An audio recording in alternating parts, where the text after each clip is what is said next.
One of my favorite things to do is whistle. I'm not a good whistler, but I like doing it. So, all right, come on in here. We got to get some work done. This is a big story. I'm in early. I'm a little early today, and I know some of you will see this a little bit, but I've got to go to a meeting, and I can't make the meeting move. So I decided to come here first and tell you about this. Michigan is coming for you next. You right there. You coming for you next. Michigan is coming for you next. The good news is the Republicans have joined the Democrats in coming for you. That's the good news, because at least you can see them coming. Don't pretend that they're not. The bad news is they're coming for you. So we'll talk about that in a minute. Let's say the Pledge of Allegiance, though. Let's make sure we do not forget the basics. And join me, if you will. I pledge allegiance to the flag of the United States of America and to the republic for which it stands, one nation, under God, indivisible, with liberty and justice for all. Okay, thank you very much. Back to our story. You'll see in this piece right there, I did a little link. I don't know if you can cut and paste from that. I hope it's short enough, but I'll tell you more about it. I've got the story up over here. Look, here's the problem.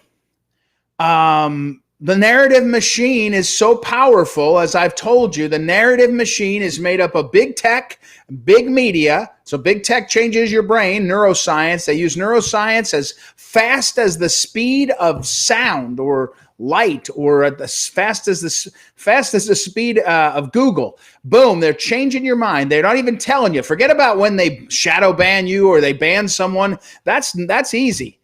They're using science to change your brain, change our brains, especially our neighbors' brains. Our brains are we're able to fight it off because we're together in this. But our neighbors' brains, our kids' brains, our enemies, well, the enemies' brains are gone already. But you get the point. Big tech, changing our brains. Big media, brainwashing, using all the technology and all the techniques that they've uncovered. In fact, half the guys that are experts on brainwashing, Brennan, Clapper, they're on the payroll of big media. And then what happens? Big government comes in. So in Michigan late yesterday, there's a report that, and the coverage of the report, that news, which we're relying on the news, which is part of the problem, but they're the news. What I'm reading, and I'm going to get to the bottom of it more, is that the Republicans in the state Senate of Michigan investigated the 2020 election and said, there's no fraud. There's no fraud. Nothing to see here. Nothing to see.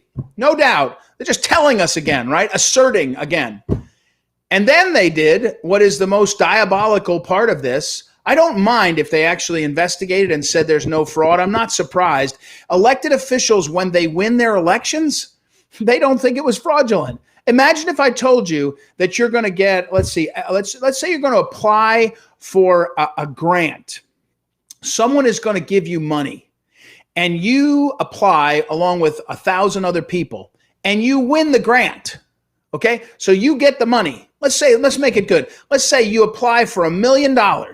And you get you're 1,000 people apply for $1 million and you win the grant. And everybody that didn't get it says, why didn't I win? And imagine if I came to you and I said, I think we should investigate how the grant process went because it appears to have been done unfairly. Your response, naturally, it's human, is going to be to say, well, the process was pretty fair to me. We all did an application. We did an interview, and I just won. Why are you judging me? Don't tell me the process is bad. I don't believe the process is bad. I won. Every elected official who won in the last couple of years, especially in 2020, they're not going to believe the system was fraudulent, right? Naturally. It's going to take a lot of intellectual understanding and courage to say, yeah, I won, but the system was pretty rotten. Let's look at it closely. Most people don't want to do that. Okay, so we shouldn't expect human beings to act in a way that's against the incentives set up for them. But here's where the diabolicalness of Michigan. They actually said, the Senate Republicans, they said to the Democrat Attorney General, you should investigate the people, the nonprofits and people who went about raising money to do what is called free speech, freedom of assembly, petitioning your government, all things that are protected. No one, even if your claim was frivolous that there was election problems, you're still allowed to do it. And so we have the Republican senators, state senators in Michigan, targeting the people who objected to the election and asking the Democrat Attorney General of Michigan to do it. And I guarantee you know what's going to happen next? The Department of Justice, the Biden Department of Justice is going to use the Republican Michigan report as a predicate to send in the FBI. And my point here is this. The narrative machine is not just about misleading us. It's not. It's clear now the narrative machine is about punishing we the people. And not just cancel culture. That's there too. But you rot in jail. According to the former federal prosecutor, the people that were arrested should rot in jail because they deserve it, because they came to Washington to petition their government. I have a dream. Millions came for marches over the last 50 years. And now, just because they don't agree with your political opinion, or many of you, I don't know who's watching, our opinion, my opinion, you're targeted. And here's my point. We got to come up with a term for it. It's not the Gulag. The Gulag, by the way, to clarify for people, during the Soviet era, the Gulag was a division of the government that targeted people. By name, there was a division. I don't know what the Russian was. Gulag targeted people. We got to come up with a better name. I'm open to whatever it is. But the narrative machine is not. It doesn't stop with big tech and big media, teaching us and shaping the truth. Telling us lies that we are supposed to believe as true. Big government comes in, and it's coming in. It's not just government. It's not just DOJ, although they'll be in soon. It's every court system, every local level, and you just got to be aware of it. And again, of course, the fruit of this is two things. One is most normal people will just self-censor. They'll start to say, well, I'm not into that, because they don't want to be targeted.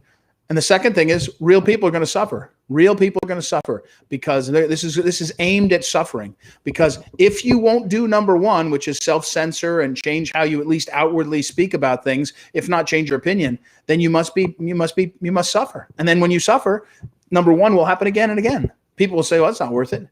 That's the plan. It's as clear as day. It's as human, by the way. It's not just that, say, the Soviets did it or the Nazis did it. It's very human. It's in history. It happens all the time. People are targeted for what they believe and who they are, and that's what's happening. And Michigan just showed it at the local level. It's terrifying. So look at that link. I'll put it up here this way. I'm not sure if this is any better. Just straight up as a link there.